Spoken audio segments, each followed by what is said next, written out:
안녕하세요. 반갑습니다. 우리 잠실제일가족 여러분, 오늘도 여러분들의 하루가 복된 하루 되시기를 소망합니다. 우리 찬송가 302장을 함께 찬양하시겠습니다.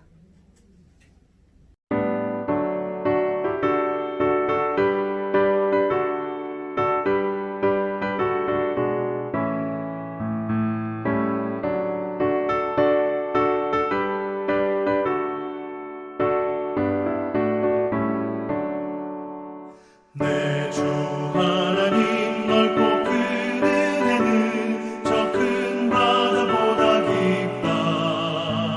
너보다 주를 길러 깊은 대로 저 한가운데 가보라.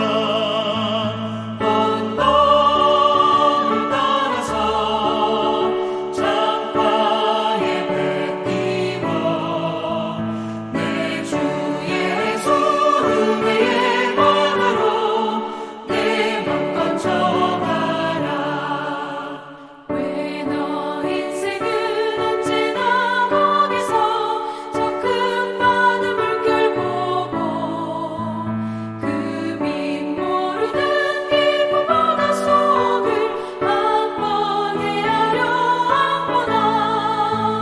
언덕을 따라서 창가에 배 띄워 내 주 예수 은혜의 바다로 내 맘껏 져가라.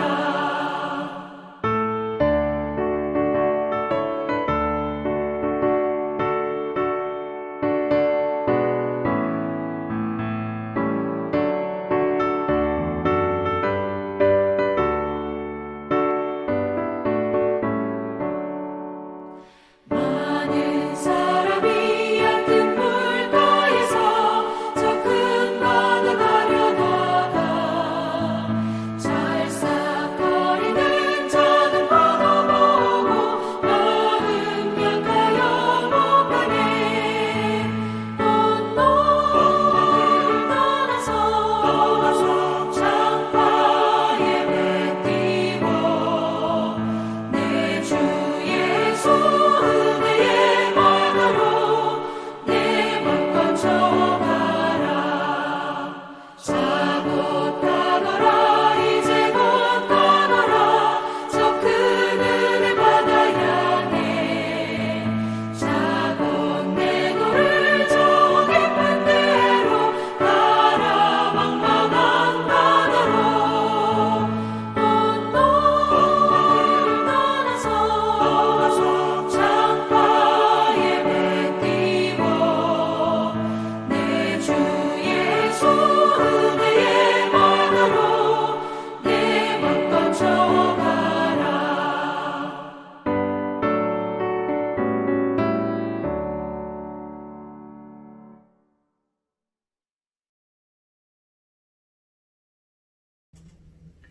목요일 아침입니다. 우리가 같이 기도할 제목은 열방에 흩어져 복음을 전하는 우리 선교사님들을 위해서 함께 기도하겠습니다.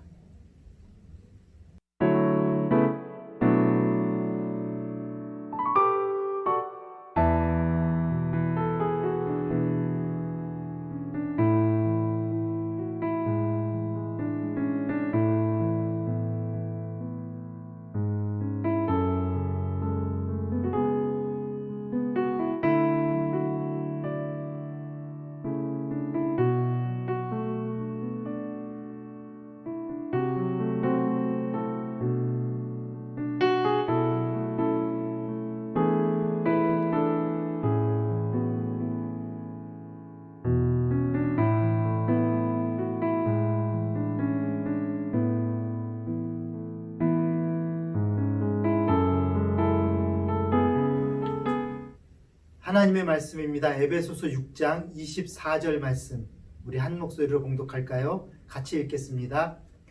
우리 주 예수 그리스도를 변함없이 사랑하는 모든 자에게 은혜가 있을지어다. 아멘.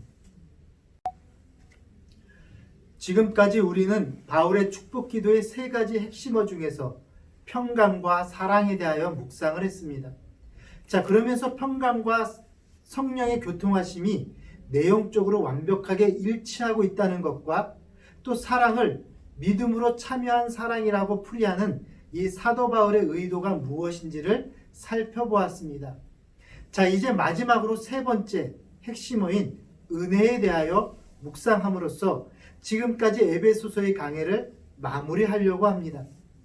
에베소서는 은혜로 시작하고 또한 은혜로 마치는 서신입니다. 자, 이것은 에베소서뿐만 아니라 다른 모든 바울 서신에서 발견되는 특징이기도 하죠. 이처럼 사도 바울은 자신의 편지임을 밝히는 특별한 표시로서 우리 주 예수 그리스도의 은혜가 너희 무리에게 있을지어다 라고 축복 기도를 한다고 밝히고 있습니다. 이것이 편지를 쓰는 사도 바울의 방식이라는 거예요. 여러분, 그러고 보니까요, 사도 바울의 모든 편지는 은혜를 언급하지 않고 마치는 법이 없는 것을 알 수가 있습니다. 다른 사도들의 서신과 비교해 보면 이것이 얼마나 특별한 사도 바울의 스타일인지 우리는 금방 알 수가 있습니다. 그만큼 바울에게 이 은혜가 정말 중요했다라는 것입니다. 바울은 고린도전서 3장 10절에 내가 나된 것은 하나님의 은혜라고 고백을 하고 있습니다. 바울이 말하는 은혜란 하나님께서 값없이 주시는 선물입니다. 받을 자격이 없는데 거저 주시는 하나님의 사랑과 축복을 받게 된 것을 말하는 것이죠. 지금까지 바울이 정말 대단한 업적을 이루었지만 그 모든 것이 하나님께서 은혜로 부어주신 선물이라는 것이에요. 자, 그런데 24절 본문에서 우리가 주목하게 되는 것은 이 축복 기도가 그리스도를 사랑하는 자에게 주어지고 있다라는 사실입니다. 지난 시간에 우리는 믿음을 겸한 사랑은 믿음으로 참여한 사랑을 말하는 것이라고 설명을 드렸습니다. 우리를 향한 하나님의 사랑에 우리가 믿음으로 참여하는 것을 말하는 것입니다. 형제들이란 바로 그렇게 믿음으로 하나님의 사랑에 참여한 사람들을 가리키는 말씀입니다. 자, 그러나 믿음으로 참여한 사랑만으로는 충분하지 않습니다. 그리스도를 통한 하나님의 사랑을 믿음으로 받아들인 상태에 머물러 있으면 안 되기 때문에 그렇습니다. 이제 우리는 한 걸음 더 나아가서 우리 주 예수 그리스도를 직접 사랑할 수 있어야 합니다. 사랑을 받아본 사람만이 사랑할 수 있는 법이지요. 그래서 사도 요한은 우리가 사랑함은 그가 먼저 우리를 사랑함으로써라고 말씀하고 있습니다. 하나님의 사랑이 무엇인지 아는 사람만이 똑같은 방식으로 사랑할 수 있게 되는 것입니다. 자, 그런데 우리 주 예수 그리스도를 사랑한다는 것은 무슨 뜻일까요? 우리가 어떻게 그리스도를 사랑할 수 있을까요? 그리스도를 사랑한다는 것은 주님의 몸된 교회를 사랑한다는 뜻이요, 또 믿음의 형제들을 사랑한다는 뜻이기도 합니다. 그래서 사도 요한은 이렇게 말합니다. 요한일서 4장 20절입니다. 누구든지 하나님을 사랑하노라 하고 그 형제를 미워하면 이는 거짓말하는 자니 보는 바 그 형제를 사랑하지 아니하는 자는 보지 못하는 바 하나님을 사랑할 수 없느니라. 믿음으로 하나님의 사랑에 참여한 사람들은 참 많이 있지만 그 믿음이 그리스도를 향한 사랑으로, 믿음의 형제들을 향한 사랑으로 나아가지 못하는 사람들도 많이 있습니다. 왜냐하면 그들의 사랑이 자꾸만 변질되기 때문에 그렇습니다. 오늘 본문 24절에 사도 바울은 변함없는 사랑에 대하여 말하는데, 그런데 우리의 사랑은 오래가지 않아 그 열정이 죽어버립니다. 얼마 지나지 않아 썩어서 부패하고 맙니다. 왜 그럴까요? 사랑의 방식이 다르기 때문에 그렇습니다. 그래서 우리 주님은 이렇게 말씀하셨습니다. 새 계명을 너희에게 주노니 서로 사랑하라. 내가 너희를 사랑한 것 같이 너희도 서로 사랑하라. 여러분, 주님은 왜 새 계명이라고 하셨을까요? 구약에서 사랑하는 말씀이 없기 때문일까요? 아닙니다. 구약에도 있습니다. 자, 그러면 무슨 이야기냐? 사랑의 방식이 달라졌다라는 것이죠. 내가 너희를 사랑한 것 같이, 즉 인간을 구원하기 위하여 주님께서 십자가에서 죽으신 것 같이 사랑하라는 말씀입니다. 그래서 새 계명입니다. 자, 그런데 우리가 어떻게 주님처럼 그렇게 사랑할 수 있단 말입니까? 여기에서 우리는 삼위일체 하나님을 통한 세 가지 축복이 함께 역사하고 있음을 다시 한번 상기하게 됩니다. 우리가 주님처럼 사랑하려면 먼저 성령을 통해서 서로 막힘없는 관계의 사귐이 회복되어야 합니다. 거기에다가 하나님으로부터 오는 무조건적 사랑에 믿음으로 반응하여 참여하는 일이 필요합니다. 하나님 아버지의 사랑의 넓이와 깊이를 알면 알수록 우리는 아버지를 닮아서 살아가는 진정한 하나님의 자녀가 될 수 있기 때문에 그렇습니다. 그러나 그 무엇보다도 그리스도의 은혜를 체험해야 합니다. 사실 서로 막힘이 없는 관계의 사귐으로 인한 평강이나 믿음으로 참여하는 하나님의 사랑은 모두 이 그리스도의 은혜로부터 주어지는 선물입니다. 앞으로 우리의 생애가 하나님의 은혜로만 만족하며 살아가는 그러한 삶으로 충만하기를 간절히 소망합니다. 이 시간 에베소 교회 성도들을 향한 바울의 마지막 축복 기도로 여러분들을 축복하며 지금까지 에베소서의 강해를 마무리하고 싶습니다.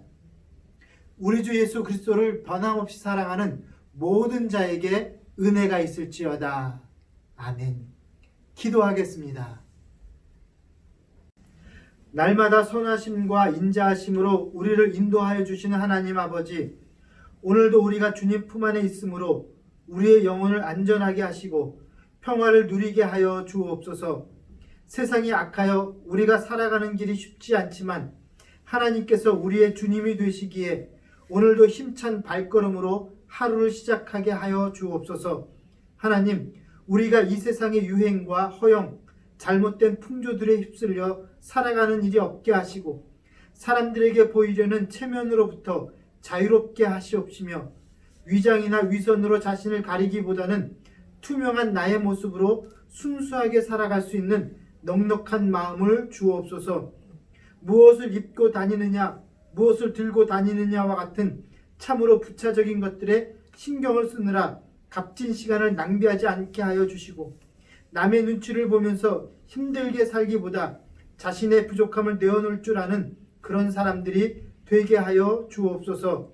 하나님, 오늘도 우리 잠실 제일의 가족들이 어디에 있든지 저들을 지켜주시고 보호하시며 친히 인도하여 주옵소서. 예수 그리스도의 이름으로 기도합니다. 아멘.